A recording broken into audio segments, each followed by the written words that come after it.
Los delitos contra la salud en México son un agregado de delitos que se dividen en tres grandes grupos: delitos relacionados con el narcotráfico, los delitos relacionados con el peligro de contagio y los delitos contra los derechos reproductivos. En este podcast hablaremos de los delitos relacionados con el narcotráfico y también sobre los procedimientos penales. Y así comenzamos. Principalmente tenemos la delincuencia organizada. Y así es como vemos que la delincuencia organizada es la actividad delictiva de un grupo estructurado de 3 o más personas que existe durante cierto tiempo y que actúa concertadamente con el propósito de cometer uno o más delitos. Y de aquí yace también el narcomenudeo o comercio de drogas ilícitas en pequeña escala. Es una actividad ilícita originada con la prohibición de las drogas. A principios del siglo XX, dicha prohibición y los intentos de controlarlas mediante leyes coinciden con la secularización de las prácticas culturales y la organización urbana de la vida social. La justificación del control se basó principalmente en dos perspectivas, la económica y la médica. Acerca de la primera, Tolmie menciona que cuando la sociedad se industrializó, las necesidades propias de la organización y la producción manufacturera hicieron de las drogas un obstáculo para la productividad. En México, la perspectiva médica tuvo mayor peso en el debate sobre la legislación antidroga.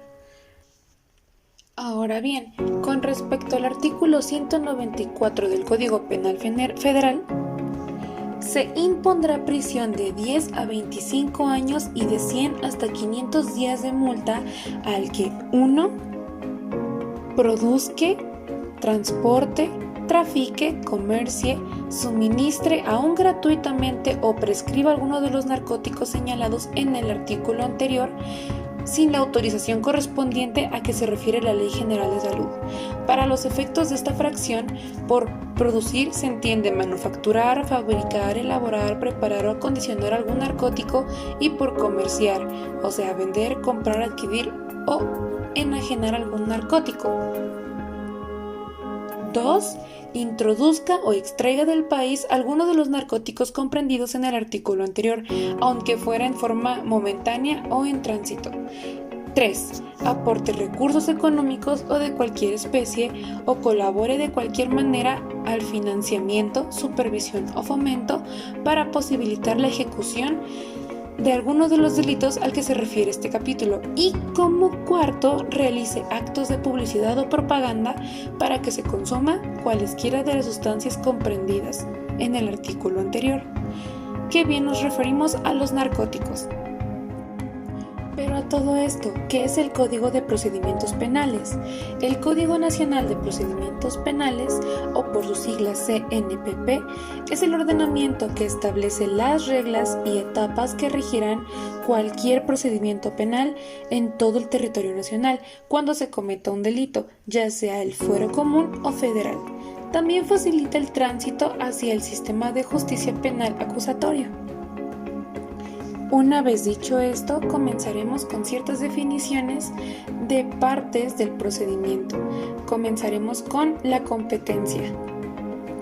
Esta es la atribución jurídica otorgada a ciertos y especiales órganos del Estado que permiten asesorar bienes y derechos a la empresa para tener pretensiones procesales con preferencia a los demás órganos de su clase.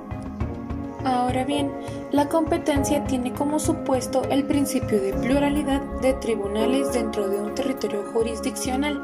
Entre ellos encontramos la materia, que es la naturaleza jurídica del asunto litiginoso, y la cuantia, que es decir, el valor jurídico económico de la relación o objeto litigioso.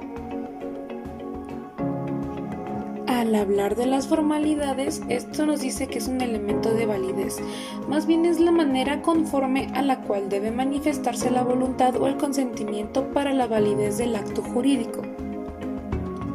Ahora, al hablar de los tribunales, vamos a decir que el Tribunal de Justicia es un órgano público cuya finalidad principal es ejercer la jurisdicción, es decir, resolver litigios con eficacia de cosa juzgada, de cumplir otros actos que las leyes que los organizan les puedan atribuir, los cuales forman parte de la jurisdicción voluntaria. Las correcciones disciplinarias no deben confundirse con los medios de apremio. Las medidas de apremio proceden de imperio derivado de la jurisdicción y su fin es que tengan un debido cumplimiento lo resuelto por el tribunal. Ahora bien, ¿qué son los exhortos de un tribunal a otro de igual jerarquía? Más básicamente es eso. Y los requisitorios son de un tribunal de menor jerarquía a uno de mayor jerarquía. ¿Qué es una citación? Una citación es una resolución dictada por un juez o un tribunal a través de la cual se envía una comunicación a una persona determinada para que se presente en el juicio un día a una hora determinada. Así será posible adoptar las medidas oportunas si el citado desobedece al órgano jurisdiccional. También hay que saber que el acto de la notificación tiene por objeto poner en conocimiento de los interesados el contenido de las resoluciones judiciales.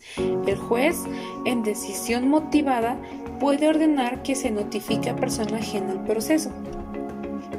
Ahora bien, deben firmar las notificaciones la persona que las hace y aquellas a quien se hacen.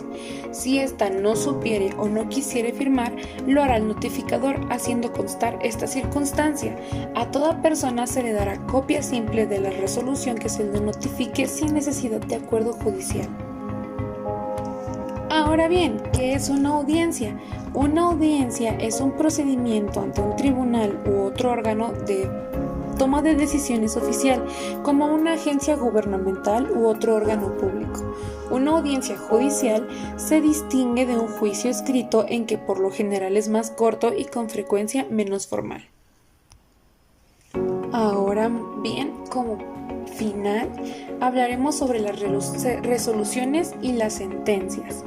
¿Cuál es la diferencia? Todos tienen algo en común, sus actos emanados de un tribunal.